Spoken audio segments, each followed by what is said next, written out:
appears ordinary till you see the core side of it. And what you're looking for is the story behind the news. We bring it to you from Lagos, the commercial capital of Nigeria. Giving you all sides and political stories round the clock. Every detail from the start line to the final whistle. CoreTV News, expanding your view.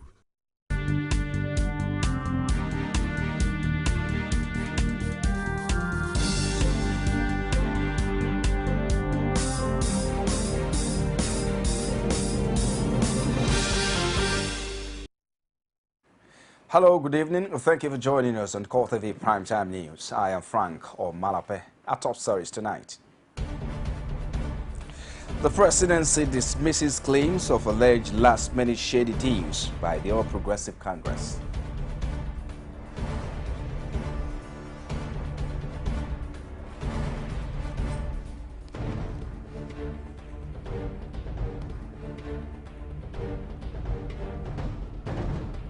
Also in this program, Ondo State House of Assembly impeaches Deputy Governor Ali Olanusi.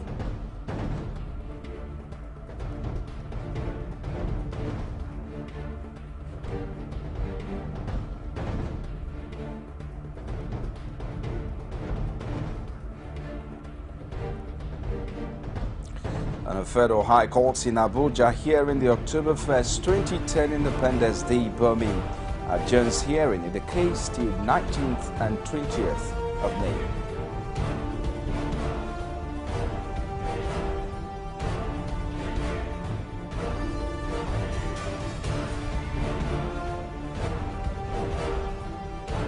And outside Nigeria, Russia's President Vladimir Putin says he has no regrets over the 2014 annexation of Ukrainian territory and Crimea. Thank you for joining us tonight. The details now. The presidency has dismissed claims of last-minute dubious activities and appointments. It, however, says President Goodluck Jonathan will not stop working until the May 29th handover date.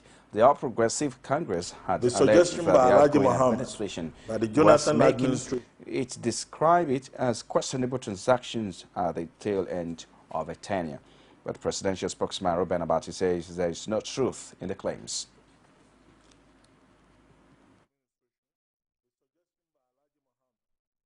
The Jonathan administration is trying to tie the hands of the incoming government merely by continuing to discharge its constitutional responsibilities until the end of its tenure. The Jonathan administration, which continues to do its best to ensure a smooth and peaceful handover of power to the President-elect, General Muhammadu Buhari, deeply regrets the unfairness and combative frame of mind reflected in Alhaji Mohammed's statement. President Jonathan has done his best in the last 5 years to discharge his constitutional responsibilities for good governance and effective leadership of the nation, without any prejudice whatsoever to the freedom of the incoming administration to do as it pleases within the confines of extant laws when it assumes office. The Jonathan administration will continue to discharge its responsibility to govern until May 29, 2015. Meanwhile, President Goodluck Jonathan has ordered the release of the full report of the forensic audit of the Nigerian National Petroleum Corporation. This comes within hours of a pledge by President-elect Muhammadu Buhari that he would take a closer look at allegations of missing $20 billion from the NNPC accounts. Presidential spokesman Ruben Abati will disclose this in Abuja and says that the Jonathan administration has nothing to hide on the matter.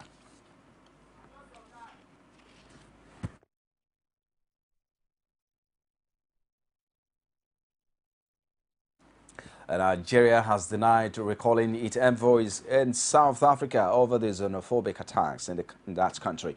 A special advisor to the president on media and publicity, Ruben Abati, disclosed this on Monday at a news conference in Abuja, admitting that the country only summoned its charge the affair for a routine briefing.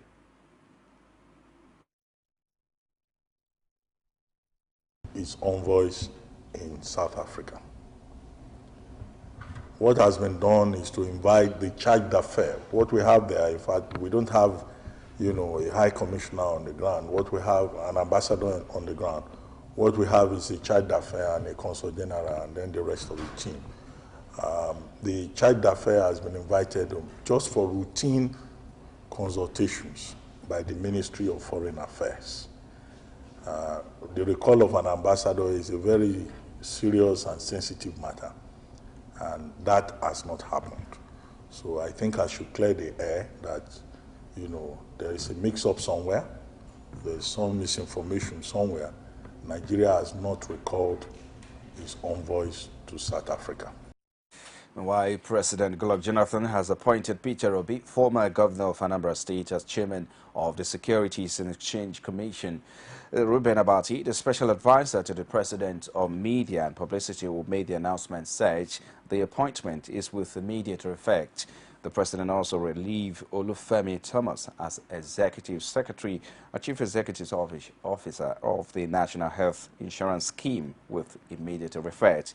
In his place, Jonathan appointed Olufemi Akigbade in acting capacity. Akigbade hails from Ekiti State and holds a bachelor's degree in computer science as well as Masters in Business Administration. Until his new appointment, he was the General Manager, Information and Communications Technology at the NHIS. Jonathan also approved the confirmation of Munir Gwazo as Director General of the Securities and Exchange Commission. Gwazo, who has been acting as Director General of SEC, was appointed to the board of the Commission as Executive Commissioner in January 2013. He replaces Aruma Ote, whose tenure as Director General will be remembered for her long drawn-out battle with members of the Federal House of Representatives after accusing a House committee of demanding bribe from her commission. And away from that now, the Ondo State House of Assembly has impeached Alio Lanusi, the Deputy Governor, 24 hours out of the 26 lawmakers endorsed the impeachment motion moved by Henry Akisoino, the majority leader, and seconded by the Oyebo Aladeton, deputy majority leader. The House had earlier in the day says that it reports to the House earlier today. Jumoke Akindele, Speaker of the Assembly, adopted the motion declaring that Olanusi had been impeached and removed from office. She directed him to hand over the properties of government within his possession to the permanent secretary in his former office. Olanusi fell out with Mimiko after defecting to the All Progressive Congress from the People's Democratic Party 2 days before the 2015 presidential election, which was has went by the candidate of his new party, Muhammad Buhari. He had told his supporters that the lack of equity in the PDP necessitated his decision to damn the party. Olanusi was the running mate of Mimiko on the platform of the Labour Party in 2007 and became deputy governor in 2009 after the Court of Appeal declared Mimiko winner of the 2007 governorship election in the state. He has been deputy since 2009 after the pair won the election in 2014. They both defected to PDP in October 2014 from the Labour Party. Although Olanusi did not favor the defection, Olanusi comes next in line to Sunday Onyebuchi, the immediate past deputy governor of Enugu State, who was impeached on August 26, 2014, after falling out with civilian Chibi, governor of the state. And following the impeachment of Ondo State Deputy Governor Leo Lanusi by 25 out of the 26 members of the State House of Assembly, State Governor Olusegun Mimiko has nominated the State Commissioner for Agriculture Lasisi Luboyo as the new Deputy Governor. Luboyo, the Commissioner for Agriculture, who is to replace Olanusi, who was impeached by the Ondo State House of Assembly earlier on Monday. Now, the impeachment moves against Ayo Fayoshi, the Ekiti State Governor, is showing no signs of abating yet. The latest vow by his accusers to remove him from office is coming from a former senator and PDP stalwart, Ayo Arishe, who recently decamped to the APC. But in a quick response, the senator-elect for Ekiti North, Duro Fayoshi, insists that Fayoshi will complete his tenure. Our correspondent Rashid, who has been monitoring this story, filing this report. Though they seem to be silent for now, The 19 APC lawmakers behind the impeachment process of Ayodele Fayose in Ekiti State have others in the APC camp fighting their cause. Both parties remain on guard, strategizing against each other, while the whole state awaits the constitution of an investigative panel by the state chief judge as directed by the lawmakers. In Ekiti North Senatorial District, the pro and anti-impeachment forces are engaged in a war of words. For Ayo Arishe, a one-time PDP senator who recently decamped to the APC, Fayose is a political accident to Ekiti and must be cleared through impeachment. He's a completely changed person. But as soon as he came into power, we saw his true character came back just within weeks. He doesn't want anybody that has an opinion, you know, other than his. So it's a combination of all that. And the way he has been behaving since he became governor, I don't think that is the kind of governor we are looking for in this state. He did it before, we removed him, now we are going to remove him again. But for Duro Fasheyi, the senator-elect in Ekiti North, who was favored ahead Ayo Arishe during PDP's primary, Fayose's mandate is sacred and will be defended. That is not possible. The mandate with Fayose was given by the people of Ekiti State. It's not an individual. So whatever means anybody wants to take, it cannot work. And you can see the people rose to defend the mandate. The whole atmosphere may be calm for the now, but it is not sure if the war is over, for the players are still in combat mode, ready to spring surprises at any moment. Rashid, CoreTV News. In the meantime, a federal high court in Abuja has fixed May 26 to deliver a ruling on whether it has jurisdiction to entertain a suit challenging the governorship primary of the All Progressive Congress in Sokoto State. The primary election conducted on December 14, 2014 produced the governor-elect Aminu Tambuwal in the state, but his main rival, Senator Maru Dahiru, insists that the process was neither free nor fair. Senator Maru Dahiru is challenging the election on the ground that it was marred by electoral irregularities. But Tambuwal's counsel, Jibrin Okutepa, argued that the suit had been overtaken by the event since his client had not only participated in the election but is also the Sokoto State governor-elect. Presiding Judge Justice Evochukwu adjourned the matter after listening to both parties.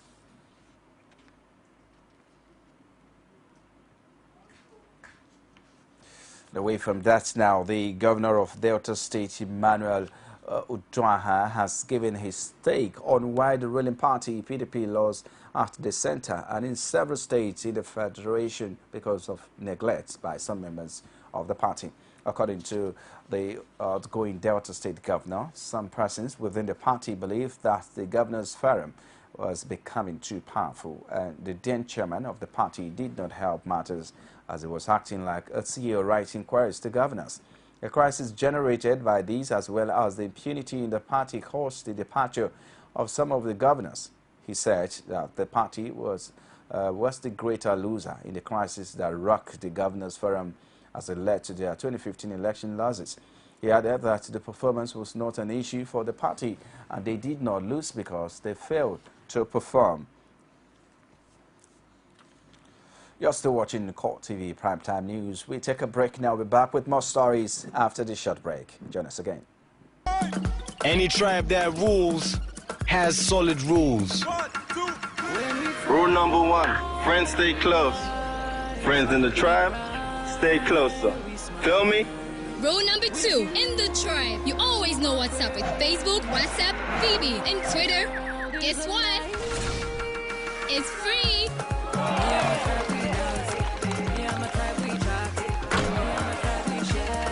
Rule number 3, there are no rules with SMS. It's endless. Yes, boss. Rule number 4, enjoy very long conversations with a special someone.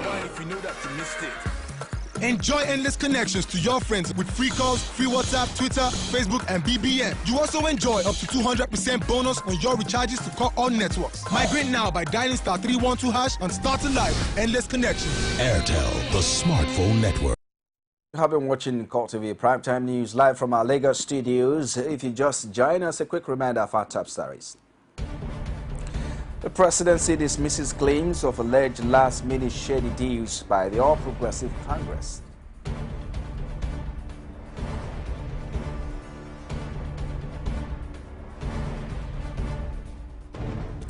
And Ondo State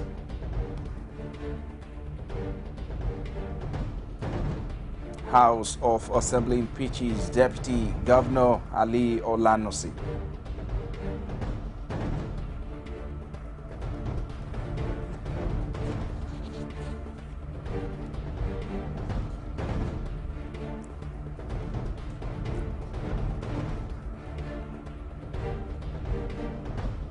The Federal High Court in Abuja hearing the October 1st, 2010 Independence Day bombing adjourns hearing in the case till 19th and 20th of May. You can also interact with us on our social media platforms like our Facebook page. It's facebook.com/CoreTV News. You can also follow our CoreTV News NG. And for live streaming, log on to youtube.com/CoreTV, leave a space, then news. A Federal High Court in Abuja has fixed May 19 and 20 for continuation of hearing and a trial of the alleged mastermind of the 2010 Independence Day bombing, Charles Orka. At the resumed trial of the matter, the defense counsel cross-examined prosecution witness on the word card and bulletproof vest admitted as exhibits last week. They also demanded that the prosecution provide all necessary documents tendered against the suspect to enable them carried out proper cross-examination. Our correspondent Basil Okafor has more in this report from our studios. This terrorism case against Charles Orka and Obi Nwabweze is now receiving accelerated trial. The court at the last adjourned date admitted in evidence some exhibits the prosecution claimed linked the suspects to the Independence Day bombing. The evidence included saloon car and bulletproof vest, among other items said to have been sent by Orka to one of the suspects. An exhibit keeper at the Department of State Services, John Afolabi, told the court all he knew about the evidence when he was cross-examined by the defense counsel. The matter was adjourned for cross-examination of number one witness, and he was duly cross-examined. So the matter has further been adjourned now for us to continue. The defense counsel are new on the matter, and it is for this reason that the court ordered the prosecution to provide them all necessary documents they will rely on in arguing their case. Justice Kolawole subsequently adjourned the matter for continuation of trial. The PW1, that is the exhibit keeper, was cross-examined by both counsel to the accused persons. The court ordered the prosecution to avail us with all materials, all documents that they intend to rely on in their prosecution. And just like when they appeared in court the last time, the suspect appeared happier and were beaming with smiles as they were led back to prison. They are expected back in court on May 19. And now the non-governmental group Support Our Troops Foundation has donated 1,000 pieces of desert shirts and other branded camouflage items to the troops fighting insurgency in the northeast. The group handed over the donation on Monday at the Army headquarters in Abuja. A correspondent Pius Samuel reports that the Army authorities used the opportunity to again solicit public support for the soldiers. These are some of the numerous donations made in recent times to troops fighting insurgency in the northeast. Now, the foundation has procured branded desert shirts to help boost the morale of the army. Before presenting the items to the army authorities, Fumi Egwe says her foundation is impressed with the achievements of the military in its quest to keep the country safe from insurgents.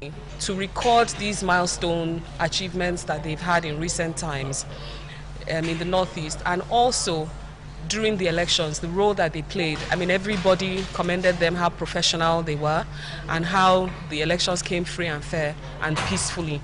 So we just want to encourage them, appreciate them, and contribute our own quota to making sure that they're well kitted. The items were received on behalf of the army by Major General Bamidele Ologundudu, who wants Nigerians to see the war against insurgency as a collective one. The donation that was made today is part of such support. And it may interest you to note that this same organization, as was earlier stated, had made other donations to the Nigerian Army. Fighting insurgency is a collective effort. Everybody must play its part. A member of the foundation maintained that the group will continue to support the fight against terror until the troops are victorious. I want to say it's a continuation of our effort to continue to support members of armed forces in their fight against terrorism. As we have been saying, it's a very credible platform for Nigerians to latch on to demonstrate support in practical terms for members of the armed forces. Before now, the foundation had donated relief materials to soldiers at the war front. They have also promised to encourage more Nigerians to support troops at the front lines. Pius Samuel, CoreTV News, Abuja. And now the Brimbak Girls Group has launched a monitoring initiative to keep track of assurances by the National Security Advisor Sambo Dasuki on the rescue of the Chibok girls before the May 29 handover date. The NSA had on the first anniversary of the April 14, 2014 abduction of the schoolgirls by Boko Haram expressed optimism that they would be back on or before the handover date. But speaking at a news conference in Abuja to announce the initiative, the protest movement noted that there are no indications that the military actually knows the whereabouts of the abducted girls.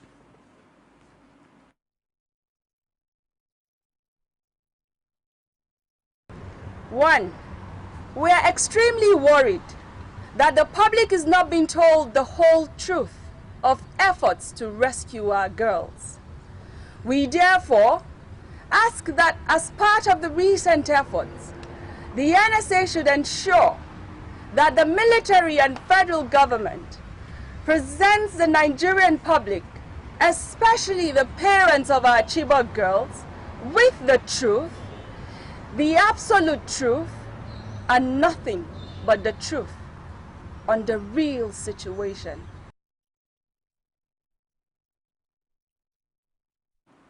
The Ogun State Police Command has alerted the public about the new mode of operation of car snatchers within the state. The alert contained in a press release signed by the State Public Police Relations Officer Olamuyiwa Adejobi, who warned members of the public in the state to be wary of people on motorbikes who ply the major highways in the state, showing care and concern for people in distress while eventually robbing them of their valuables.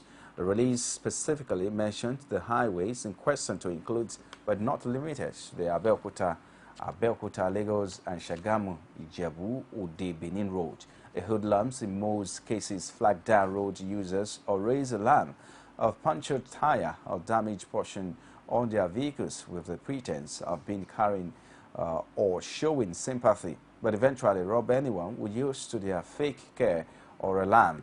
The command deems it necessary to caution the good people of Ogun State and those on the transit within the state to note and beware of these hoodlums with their new modes of operation. And Akwa Ibom State High Court has convicted a former member of the board of the Niger Delta Development Commission, Godwin Ayo, for stealing 56 transformers meant for oil-producing communities in the state. Justice Idon Jacinth Isua sentenced him to a 3-year jail term on each of the 37 counts he was found guilty of. The sentences are to run concurrently. The convict, who was prosecuted by the Economic and Financial Crimes Commission (EFCC) on a 56-count charge for each of the missing electricity transformers, was discharged and acquitted on 19 counts. The convict was said to have applied for 90 electricity transformers and 4 generators from NDDC for Akwa Ibom State sometime in February 2006. Approval was given for 70 transformers, but he diverted all to his house in Aket on the pretext that there was no space to accommodate them at the NDDC office in Uyo. Thereafter sent only 14 units to NDDC office in Uyo, while he withheld 56 units which he could not account for till date. The 56 transformers are valued at over 220 million naira. Now, the Benue State Governor-elect Samuel Otom has appealed to security agencies to redouble their effort to stop the renewed violence in Agatu and Guma local government areas. It was contained in a statement by the media advisor to Benue State Governor-elect Tahav Ajezua. The statement stated that Otom decried the recent clash between communities in Agatu, as well as attacks on several communities in Mbanduen, ward of Guma local government area on Saturday. Otom pledged to collaborate with relevant authorities to find a permanent solution to such crises, which he said were sad and unfortunate, unavoidable and reprehensible. He expressed regret that the renewed violence had further compounded the poverty level in the affected areas and set the clock of development backwards. The governor-elect commiserated with the families of those who lost their loved ones in the areas and prayed that God will comfort them. And now the police authorities in Kano have confirmed that 3 people died when a pedestrian bridge collapsed in the Dorai quarters of the metropolis. A commercial tricycle operators also escaped death on Monday when a section of the bridge also gave way. Residents of the area noted that the bridge, which was under construction, collapsed on a taxi cab which was passing underneath it. The driver allegedly ignored warning from the site workers. Police spokesman Magia, who corroborated the eyewitness account, says the bridge was not properly placed at the time of collapse. As I'm talking to you now, this morning, their corpses were identified by their relatives, and they were all related to their burial, related to their relatives for burial according to Islamic rites. Away from that now, the student of the Model Skills Training Center of the Industrial Trading Fund on Monday protested against what they describe as poor administration of the vocation school. The protesting students are angry that the 2-year diploma programs they were admitted for have now been extended to 4 years. They blocked the entrance into the complex until the ITF management promised to address their concerns on Tuesday.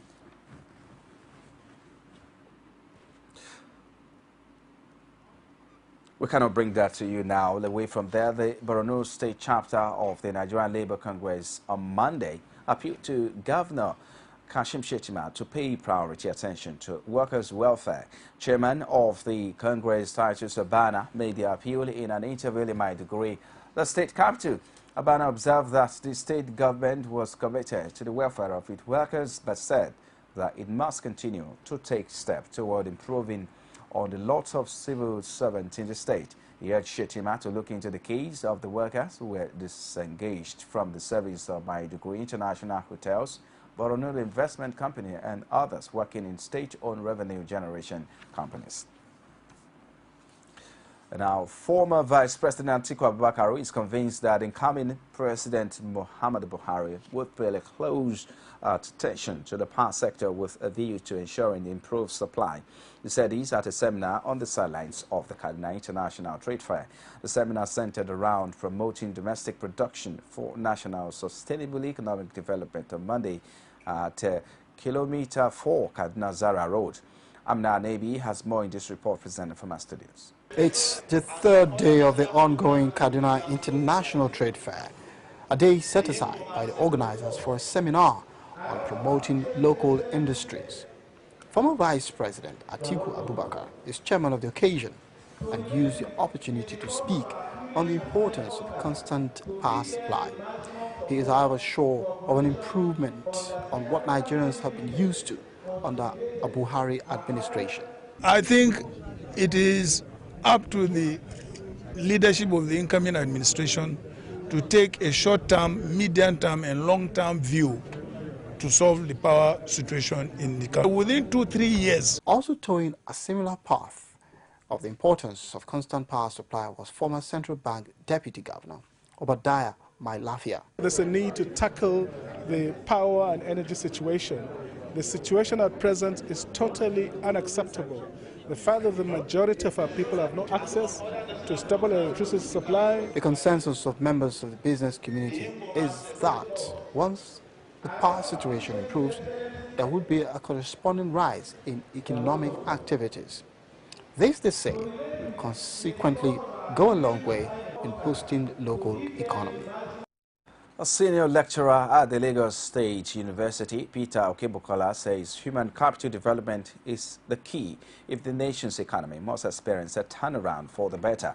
Okebukola spoke at the 44th Convocation Lecture at the University of Lagos as the institution started of its convocation ceremony for the 2013-2014 academic section. Patience Ajiboye was there and filing this report. It is the Golden Jubilee Convocation Ceremony of the University of Lagos, which prides itself as the nation's pride and university of first choice. The ceremony kicked off with a convocation lecture given by erudite varsity teacher Peter Okebukola, titled "Taking Advantage of a Depressing Nigerian Economy to Accelerate Socio-Economic Development."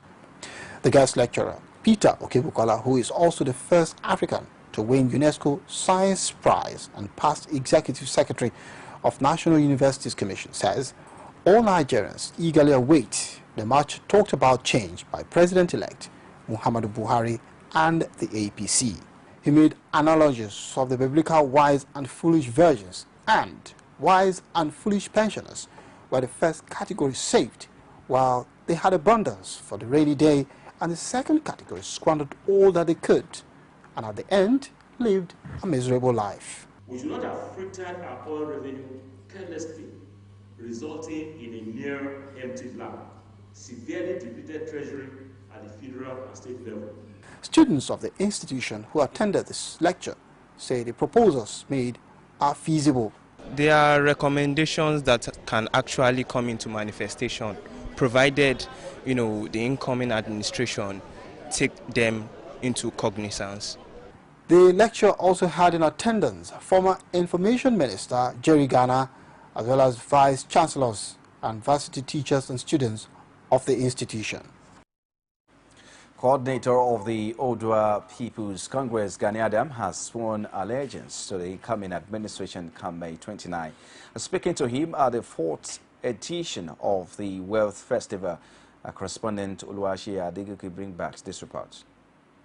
I was given the mandate by the National Coordinating Council to support President Goodluck Jonathan. And Jonathan have lost. Heaven will not fall, Nigeria will continue. Why are you trying to harm those who did not support you? Now Buhari is in power. I'm ready to work with Buhari. The importance of the creation of mankind, Ajay, a Yoruba word meaning wealth, should be celebrated. This festival, in accordance to the Yoruba culture and calendar, traditionally takes place on a Monday. Monday is the day of Ajay. Monday is the day of wealth in Yoruba culture. Yoruba don't normally agree with credit on Monday because the belief of the Yoruba is that when we started with credit on Monday, somebody owing you money, buy something without pay, for throughout the week, something like that will follow. So this day, Monday, is a day of wealth. Ajay is responsible for profit making in the marketplace and in fact supervises the entire aspect of life relating to money. Every human being on earth always have an ambition that you should make money, serve his living, do something tangible before going to heaven. Odun Ajay represents the Oloko Foundation's contribution to creating awareness on the inherent advantages in counting the blessings of the deities for blessing in the commerce and other economic activities. Oluwaseyi Adegoke, CoreTV News, Lagos. You're still watching CoreTV Primetime News. We take another break now. Be back with more stories in business and sports. Every day, every hour, and every minute, news break in Nigeria. Things happen so fast, it's most times difficult to track and comprehend them. But that's what we do right here on Digit 360. 2015, would you want to come back again? It's like asking Jesus Christ if he knew he was going to die, will you want to come back as the savior of the world again? We do not just help you track the stories, we break them down. Explore all the angles, analyze the issues so that you can fully comprehend the stories and use them to make the right decisions.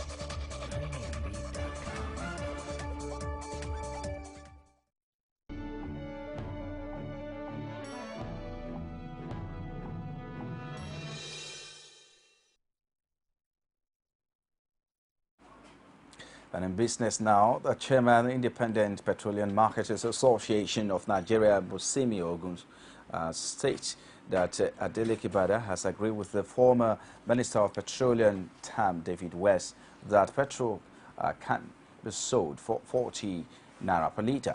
He says this is possible if the country refines all crude oil in the nation's refineries. Bada, who was flanked by other members of the executive of the associations, was reacting to the advice given by David West to the president-elect to reduce the pump price to 40 naira.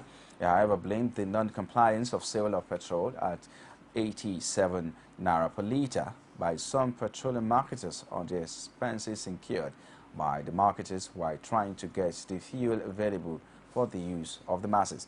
He said the levies being paid by the marketers to various regulatory associations and unions had forced the marketers to increase the prices of fuel to their desired amount.